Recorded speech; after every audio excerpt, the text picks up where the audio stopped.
Is this recording?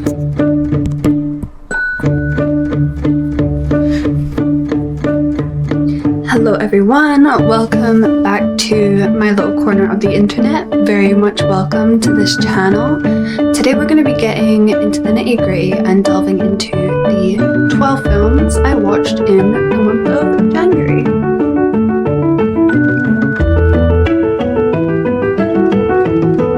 Okay, jumping right in, the first film I watched was Ice Cream Fever, which is a Japanese film inspired by a short story by Miyako Kawakami.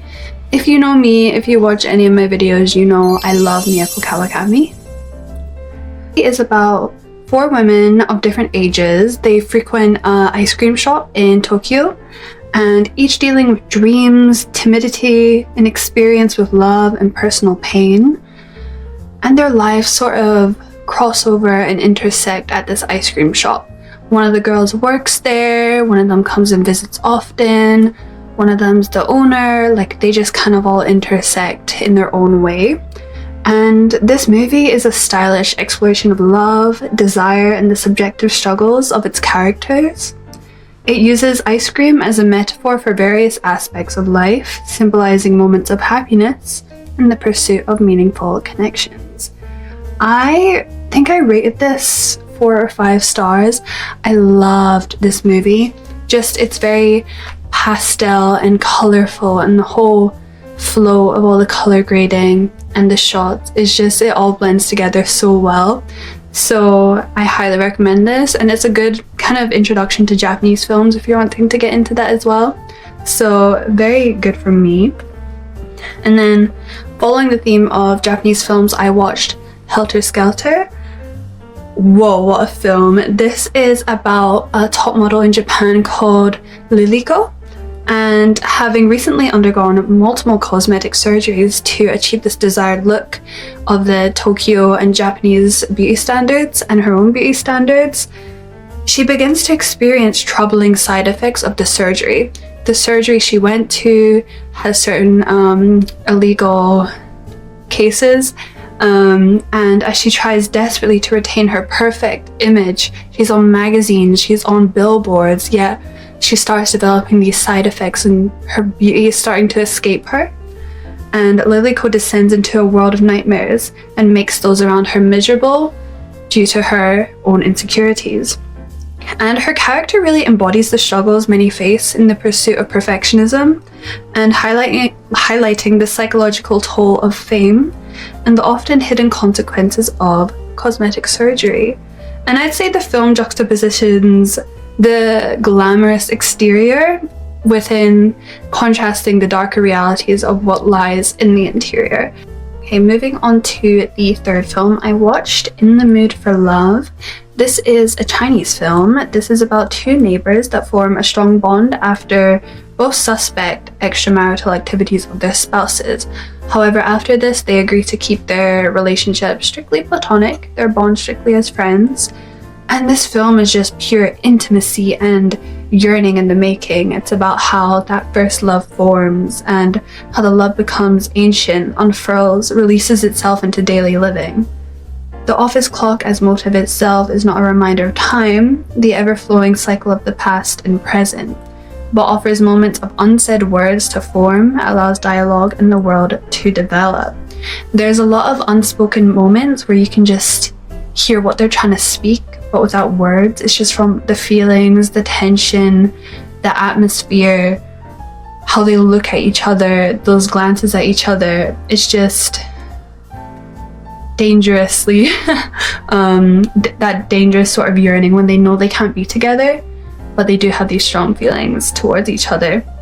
And just the colors and everything is just, it's just a dream. So I highly recommend this film. Next, I watched a very short film, a Wes Anderson film, The Wonderful Story of Henry Sugar. This was like if ADHD was a film. This was so fast, there was so much going on. Everyone was talking so fast, and I mean, fair enough because you only have 40 minutes to work with. But it's about a rich man that learns about a guru who can see without using his eyes. He sets out to master the skill in order to cheat at gambling, and he very much succeeds, but you kind of follow his everyday process over the 3 years, I think, of him just trying to master his practice. And honestly, it's very inspirational. It's like if you work towards something so hard every single day, you can achieve it, even if it seems otherworldly, impossible, like being able to see without your eyes is, I can't even fathom this concept, but such a good film. And I just love Wes Anderson. If you love Wes Anderson, this will be a very good watch. And I definitely got that dopamine rush of finishing a film, you know, when you're on a high when you finish a film, but this was only 40 minutes, so very nice to fit into your daily schedule. And then I finally watched The Substance. I don't get this as much as I've heard other people rave about this because of how ill I felt after watching this. But basically the concept is, have you ever dreamt of a better version of yourself? And we have the main character who is a fading celebrity that decides to use a black market drug in order to pursue a more youthful and beautiful version of herself that she is currently yearning for, because she's not that youthful, beautiful girl that she was once on television, and she's growing older, her body isn't working as it used to be, and it's starting to affect her career. And the drug is a cell-replicating substance that temporarily creates a younger, better version of herself, and there are very strict guidelines with how the drug should be used. You have to swap every 7 days, but she kind of starts to not really listen to those rules in order to stay in this more youthful version of herself, because she's having fun, she feels gorgeous, she's making friends, people love her because she looks a certain way. But soon her actions develop into severe consequences. But my god, the body horror and gore, like please read trigger warnings before. If you don't like blood, even just a drop of blood, this will probably make you faint, so yeah, be careful. But otherwise, honestly, the concept and just the way it was filmed is absolutely incredible. But I just can't rate it highly enough because of how it made me feel. I just can't do it. Anyway, in contrast, after that I watched The Edge of 17. This was just like a nice, like, oh, I want to feel like my teenage self again, go back into that feeling. But it's about two high school girls that are best friends since childhood, until one of the friends dates the other friend's brother, who is totally his sister's nemesis. And then it's just her like fighting against her best friend, fighting against these feelings she has. You know, she's just going through depression. There are suicide themes in here, so be aware of any of that. But I'm gonna read a quote from the film that I think will really stick with anyone that reads this, watches this. You know, ever since we were little, I would get this feeling like I'm floating outside of my body and looking down at myself. And I hate what I see, how I'm acting, the way I sound. And I don't know how to change it, and I'm so scared that the feeling is never gonna go away. And I feel like that encapsulates how it feels to be a teenager and how it feels to be 17. But I mean, this was just like a nice film to watch. I think everyone can relate to it in some type of way. It's not like a Oscar-winning film, but it's just a nice watch. Okay, and then we have some recent releases that I saw at the cinema. First we have Hamnet, and oh my god. If you haven't watched this film, I beg you, please go buy the ticket or watch it somewhere. It is a very powerful story of love and loss that inspired the creation of Shakespeare's timeless masterpiece, Hamlet. It is inspired by the book, if you didn't know. But we watch in awe as something so personal to Agnes and her husband becomes this transformative instant universal. It is the power of creation made manifest, a private sorrow blossoming into one of the most enduring works of art the world has ever known. And when I tell you that the acting will just like change your life, I have never felt the emotions come off an actor and feel so real as I did with this film. And that's why I really recommend people watch it in actual cinema, because just that whole immersive experience will just make you feel it even more. If you don't like to cry to films, I wouldn't watch this, but if you like a good cry, I think you should watch this. Okay, next we have No Other Choice, a Korean film. I saw this in the cinema. I think from just seeing previous adverts and trailers about this film, I did have higher expectations. I thought it was going to be really, really good, but it was a little bit of a letdown. The plot was kind of all over the place, and there were times where I'm like, okay, this is just being dragged out and I just want the film to finish. But it is about a man who was laid off and humiliated by the ruthless job market, and then a veteran paper mill manager descends into violence in a desperate bid to reclaim his dignity. The questions that arose were, must a man kill to build an order of self-confidence within himself? But I think the thing that stood out to me the most that I really liked about this film was the technology was very well integrated without it consuming the whole film. They used devices throughout the film without making the film seem like extremely modern and consumed by devices and technology itself. So that was really cool to see. And I saw a lot of other people say the same concept of like, they used a lot of technology, but it didn't feel super in your face, which I really liked about that. But I don't know if it's worth your time, but I guess it was cool. There were some funny moments and I did feel on edge with the soundtrack and what they were saying, etc, etc. But not awful, not amazing. Next we are moving on to David Lynch. I finally got to see some of his discography in the cinema, but it follows our main character who is a young man, and he comes across a severed human ear in a field which he brings in to the police station, and so happens to be related to an entirely other case that is about a beautiful, mysterious nightclub singer and a group of psychopathic criminals who have kidnapped the poor mother's child.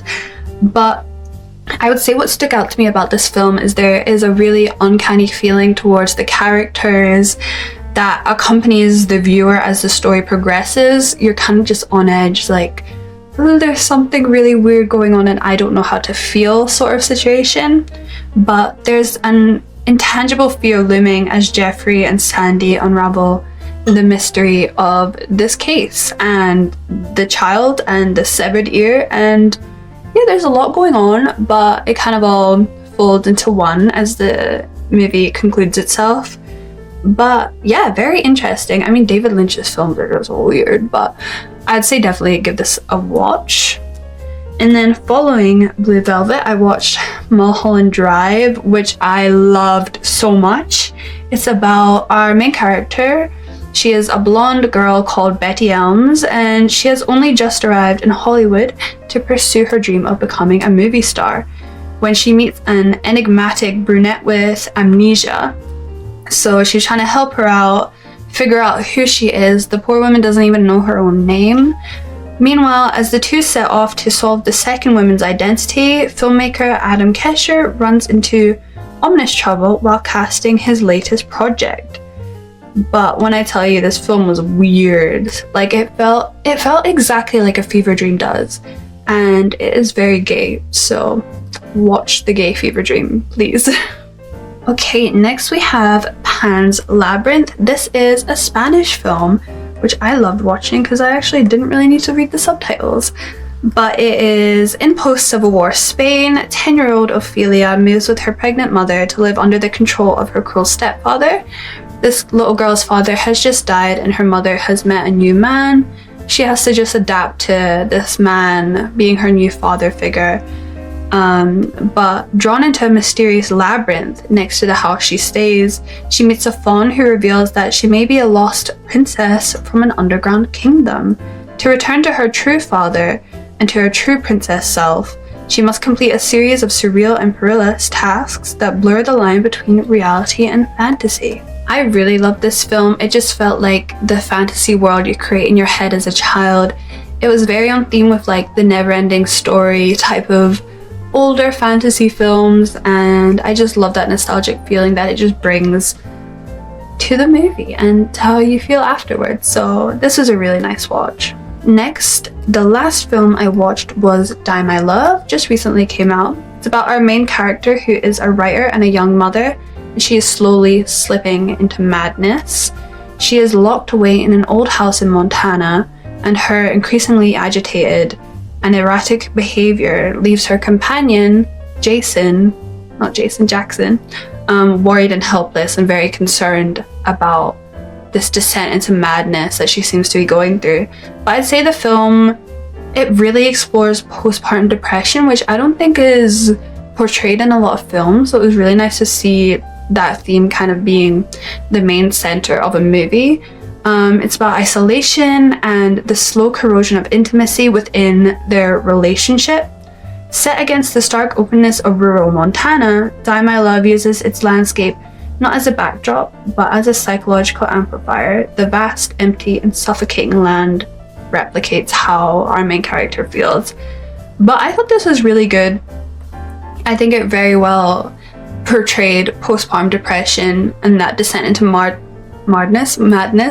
But this was very on par with The Yellow Wallpaper, the novel by, I think the author's name is like Charlotte Perkins. I could be wrong, but if you like that book, if you like the kind of a woman descending into madness, something is wrong, she's trapped, isolated, and trying to figure out how she feels, you will definitely love this film.